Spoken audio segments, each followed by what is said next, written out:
Welcome to episode 3 of the Connect Mór podcast. My name is James, I'm the co-founder and CEO of Connect Mór. Today we're going to be joined by our regular co-host TJ, who's our marketing manager, and Brendan, who's the co-founder and CTO. Our special guest today is Lauren Retig, who is a marketer at the Honey+Buzz marketing agency in Dublin, Ireland. She's also formerly worked in-house at Gáis and Ryanair. Now, Lauren's going to take us through her journey as a digital marketer, how she got to the current point in her career. She's going to share some tips for marketing for different social media platforms and also producing video content for online, because she actually runs a video production company on the side. And we're also going to touch on Ryanair, what makes them unique, and how they react to marketing trends so quickly. Hopefully you enjoy the podcast, and I'll talk to you very soon.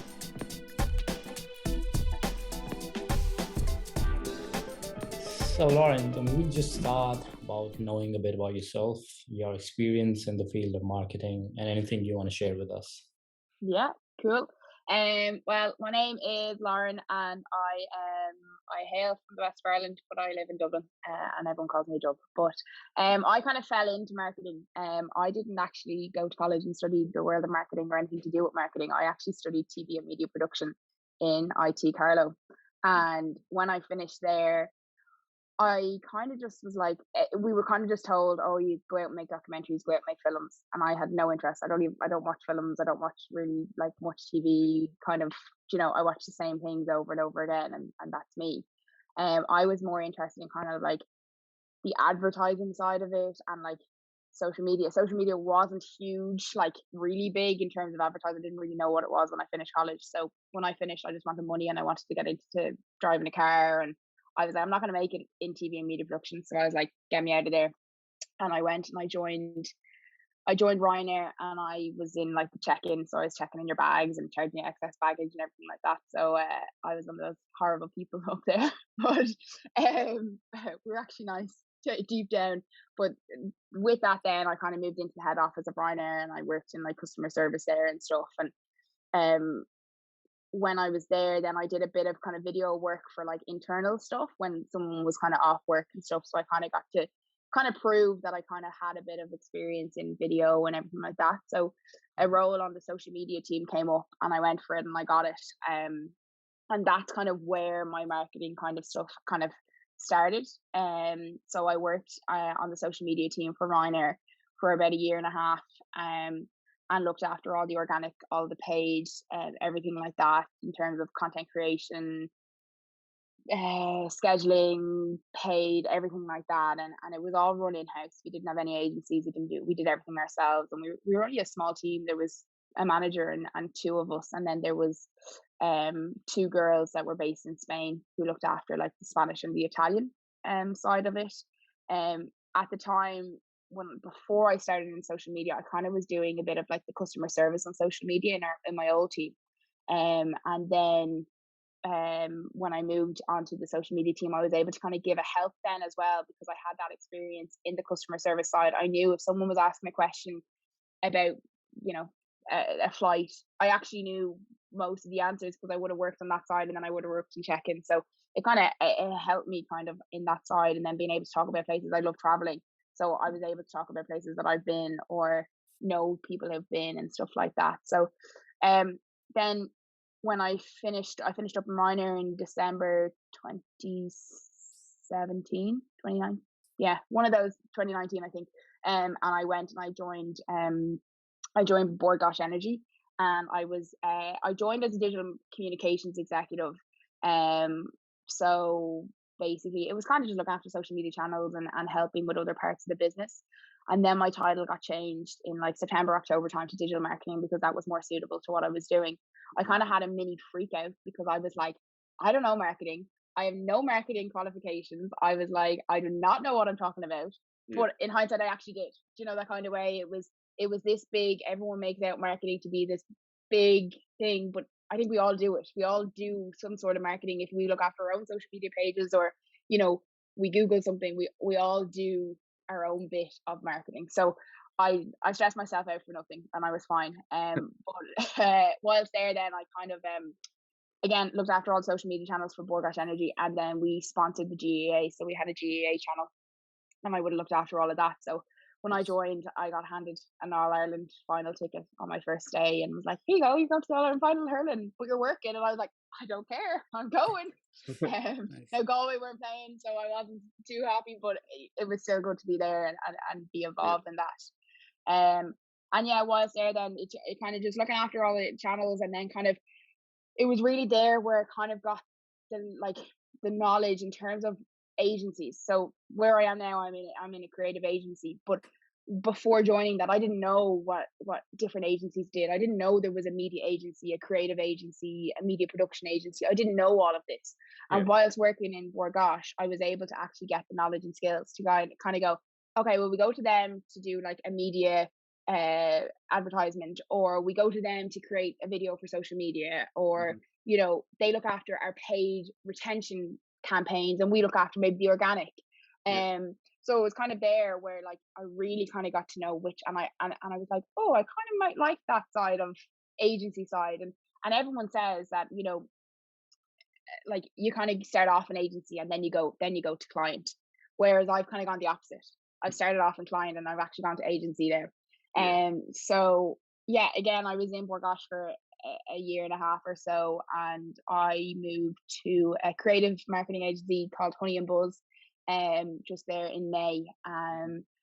So we are a live, virtual, and digital agency. So I've joined as a digital account executive. So I'm on the digital side. There's myself and my manager Adam, and we look after social media channels, paid and organic, for a range of clients, including like Pizza Hut, Bombay Pantry, Fish Shack, Johnson Estate Spa, and you know, it's only getting bigger.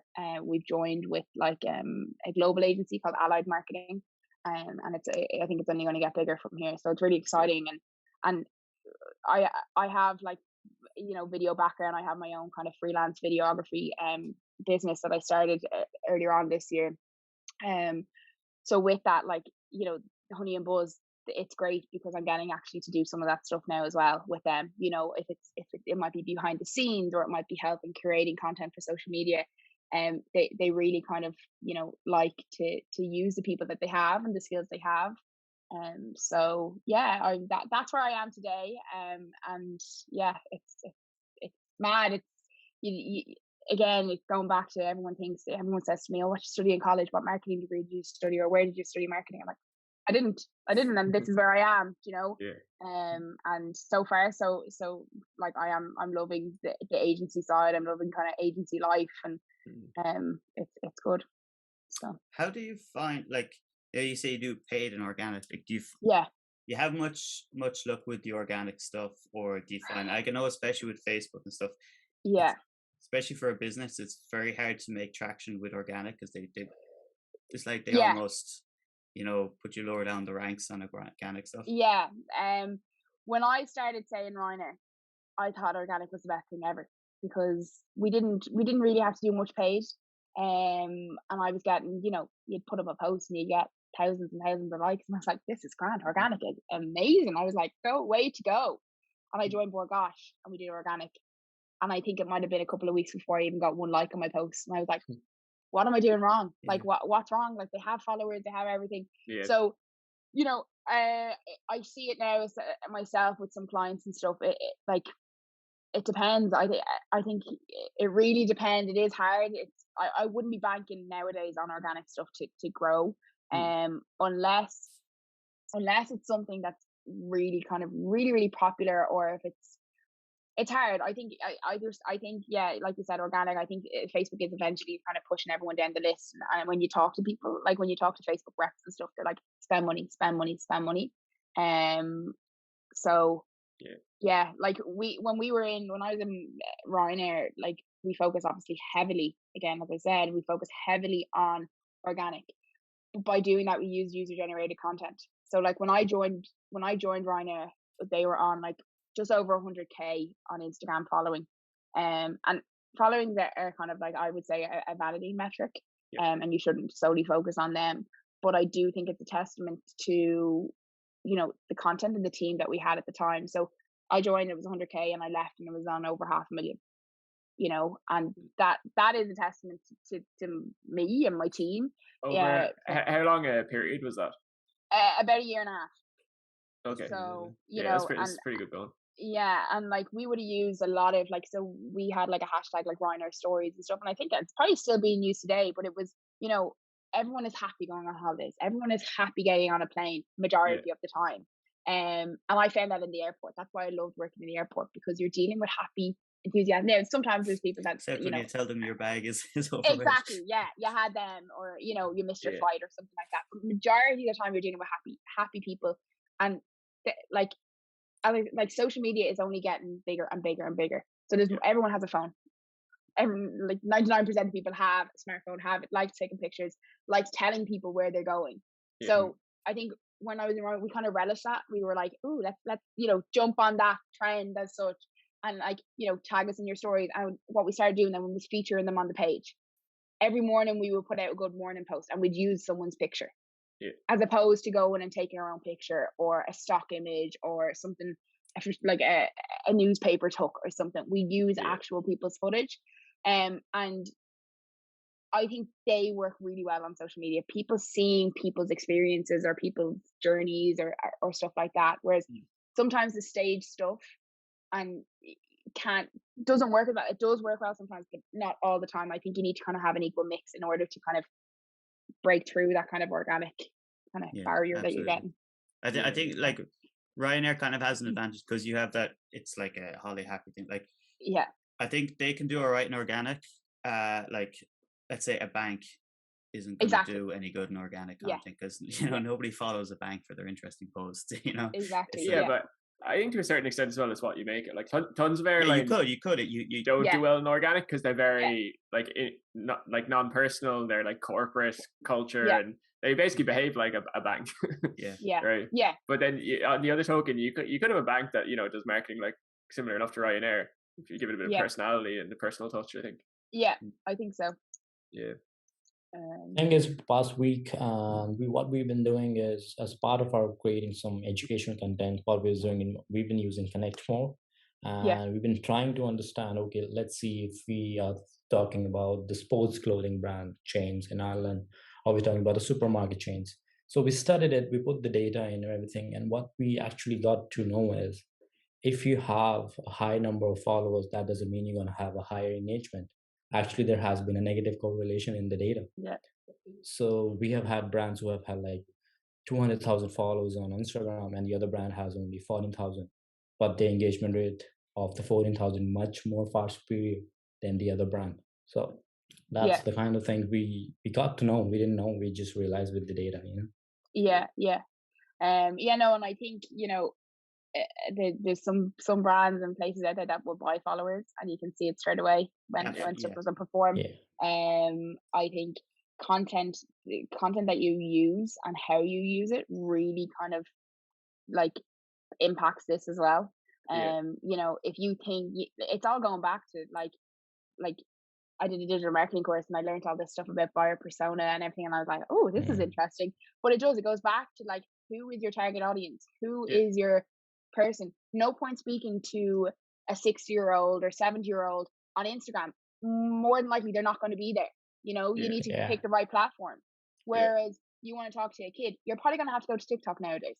You're going to talk to a mid 20, 30-year-old, Instagram, maybe TikTok, maybe Facebook. So I think followers. So Lauren, So we're talking about the channels, and actually just brought into the right line of question, which the second question was exactly what we were gonna talk about.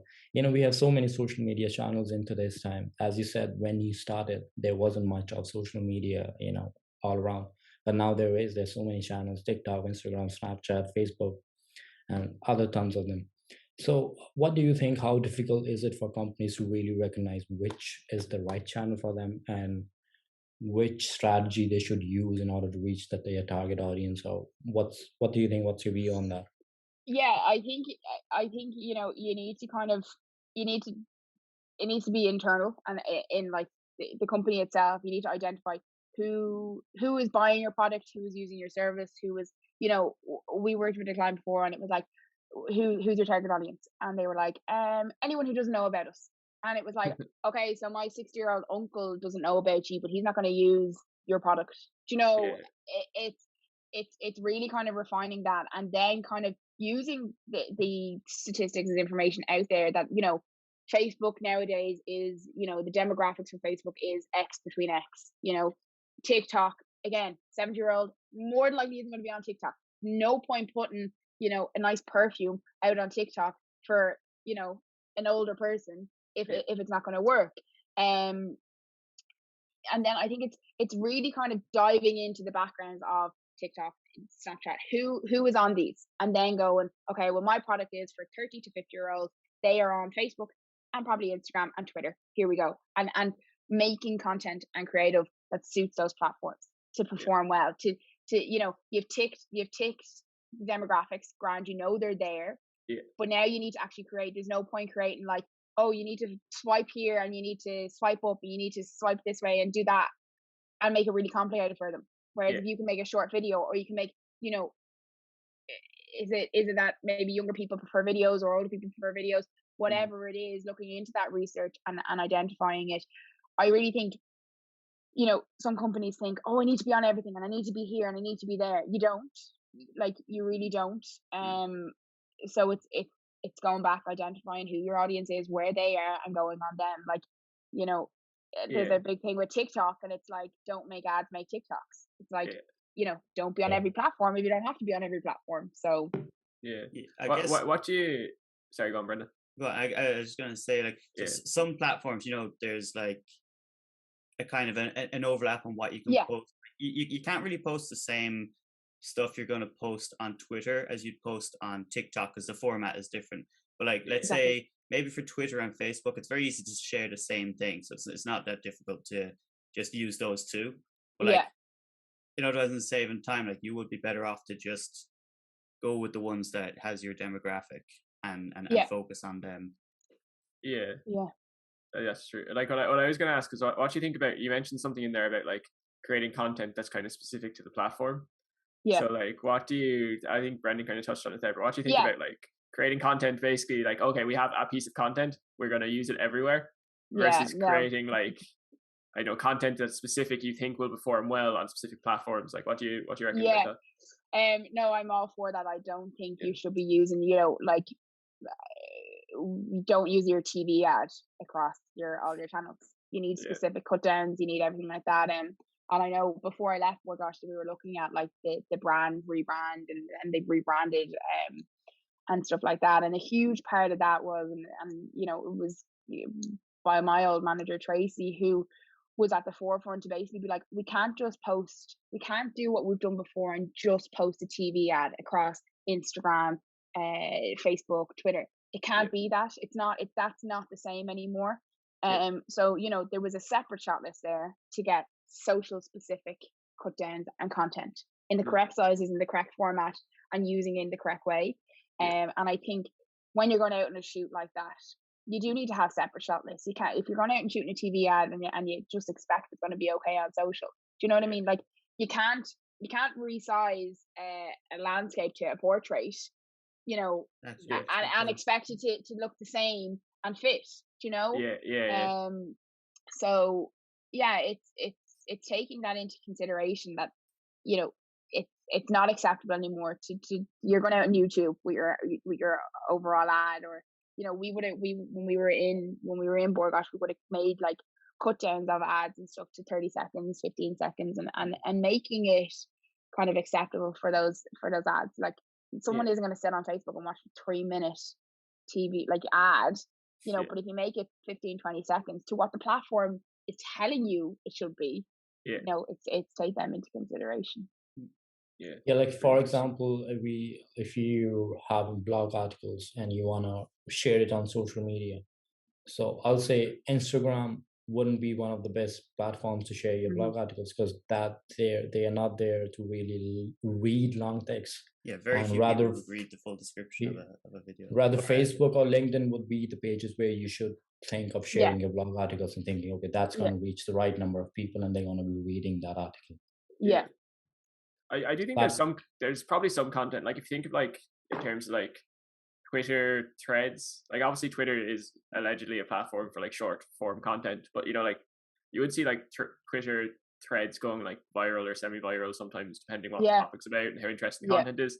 And that's kind of like a long form post that's obviously not suited to Twitter as such, but because the content is very interesting or it's very engaging, you can kind of shoehorn it into certain platforms, even though it wouldn't actually be native to the platform. Yeah, you can. I do think for like 95% of stuff, like content, like platform specific content is always going to kind of perform better though. Yeah, definitely.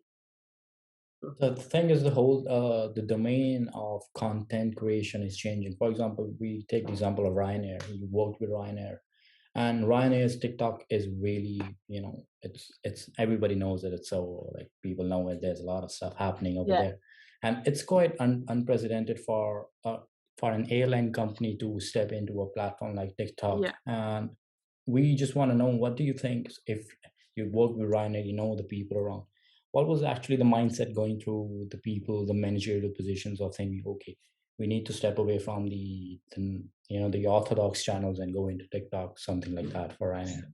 Yeah, so, you know, when Ryanair have always been that kind of company that doesn't follow everyone else, they do their own thing.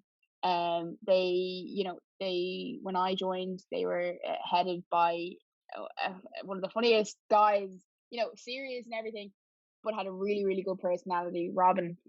And, you know, the big thing for Ryanair at the time was like, we're not that serious. Yeah, obviously, all their safety, everything like that was renowned, and it was there, and it was really, really strong. Yeah. But it was like, let's have a bit of fun with this. You know what I mean? Like, everyone's going on their holidays, so they're all happy and giddy. Like, why can't we be as a brand? So like, we always created like funny things. You know, we were always, and even before I joined, they were very much like Paddy Power. You know, going and making those bold statements and kind of going, let's see what happens here. And if it came through, just take it down. Do you know, that they were like, what's the worst? You know, can it happen? But when I was there, we were doing funny stuff. We did, and I don't know if you've ever seen it. It was like Euro News, and we basically did like Ryanair news, basically. And we took the piss out of stuff, and like, you know, be like, oh, this is how the team who decide the routes department, where they decide where we do a new route, and it was someone, and they'd be swimming around, and they'd throw a pen at a map, and it was like, what? So yeah, like that was great fun. But then what happened then was there was the issue with the pilots, and you know, we had to cancel a load of flights and stuff, and then it was, we're back to serious, and we can't take the piss out of ourselves. We can't be mimicking something that, you know, a lot of people have lost out on money. We're not flying planes. And it was a bit of a shift. And I think only recently now, the funniness has been able, the funny side of Ryanair has actually been able to come back out. Yeah. And they've really kind of honed in on the fact of keeping up with the trends. Do you know what I mean? Like, they could have gone out on Facebook and done funny videos on Facebook, but realistically, there's not that many people using Facebook for that sort of stuff anymore. So they really kind of go on, well, where can we make a name for ourselves again and make ourselves funny? And at the time, COVID was around. Everyone was using TikTok, but like, you think, why would an airline be on TikTok? Like, they can't. TikTok, you know, showcasing lovely like destinations, traveling, tips for traveling. Nobody was traveling at the time, so they had to go down a different avenue. And what they've done is actually really, really strong. You know, they're really using, you know, the TikTok platform for what it is, using the trends, you know, using the correct hashtags, getting the right you know, out to people. They're not trying to sell you anything. Do you know what I mean? They're really, as TikTok's motto is, don't make ads, make TikToks. They could easily have gone on and done ads and said, get your $9.99 flight to Lanzarote, you know, we're open back up. But they didn't, because they were like, how can we be better at this? Do you know?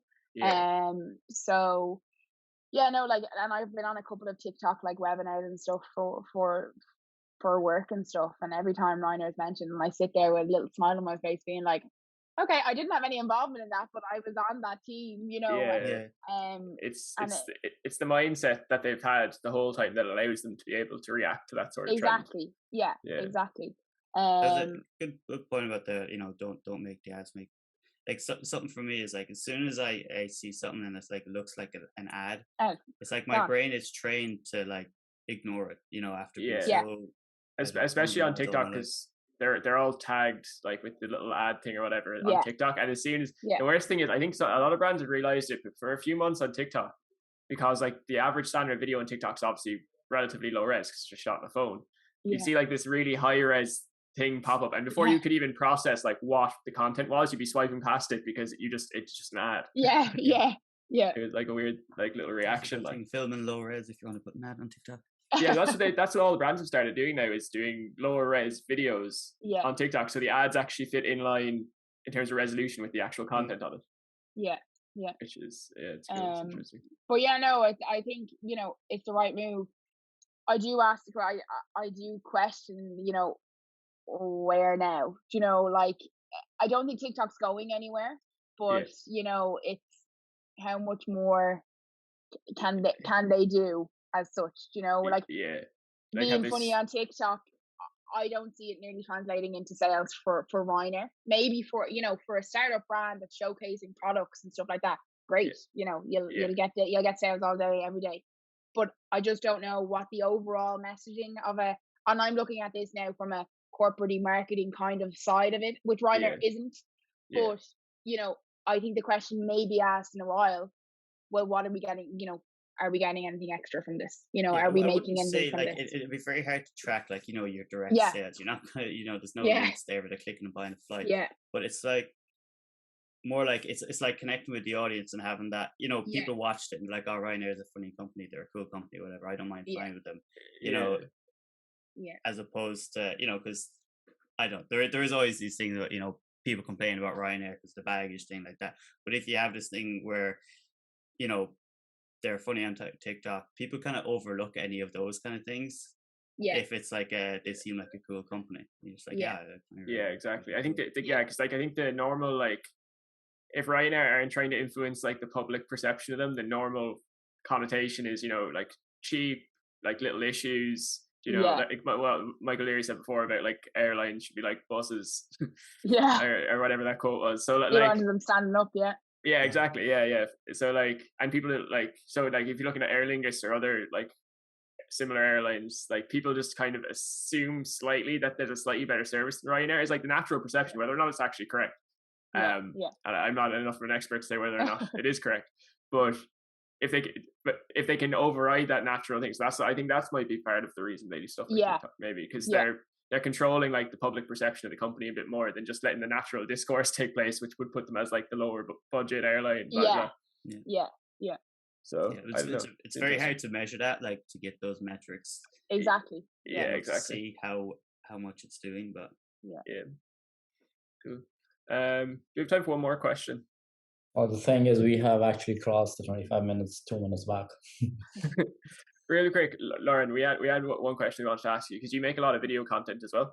And I guess part of the reason we do the podcast is to try to provide like useful information to people. So would you have any tips for people who are getting into making videos specifically for social media or in general about like, you know, or maybe how is social media video different than like traditional video, even something like that? I suppose like the main thing for creating like video and stuff is like just being prepared and knowing what the overall kind of messaging and end product should be. You know, I think video nowadays is like completely the way to go. Like I'm trying to like drill it in anywhere I work. I'm like video. It's easy to consume. It's like, I know myself, if I'm scrolling through my phone and something flashes in front of me, I'm more like, okay. Whereas just a static with loads of information and loads of images and text, I'm just like, oh God, no. You know, whereas if that showcased to me in a video and it kind of popped up and kept coming, I'd be more inclined. It's like Instagram stories nowadays. Like, you know, it needs to be eye catching and like they always say like within the first 3 seconds is where, you know, you should be able to tell what the main messaging is. The top tips I would say is like don't just, it's like what we touched on before, don't just create one thing and then think you can chop it up into loads of different bits. That might be, it can be possible, it can be if you shoot it in a certain way. But if you want, you know, to run on Instagram stories, you want to run on an Instagram feed, and you want to run on YouTube, you know, they're not all going to be the same format or the same size or anything like that. And I think using the likes of, like, you know, platforms like Canva, like nowadays, like you can create really good social media posts from statics, you know, adding a bit of text in, adding an animated picture that comes in. Like, it's easy. You don't need a big, you know, content creator nowadays. It can be quite easy to do stuff. We'll definitely put all your channel links down in the description. It's gonna be all there. Yeah. Perfect. Cool.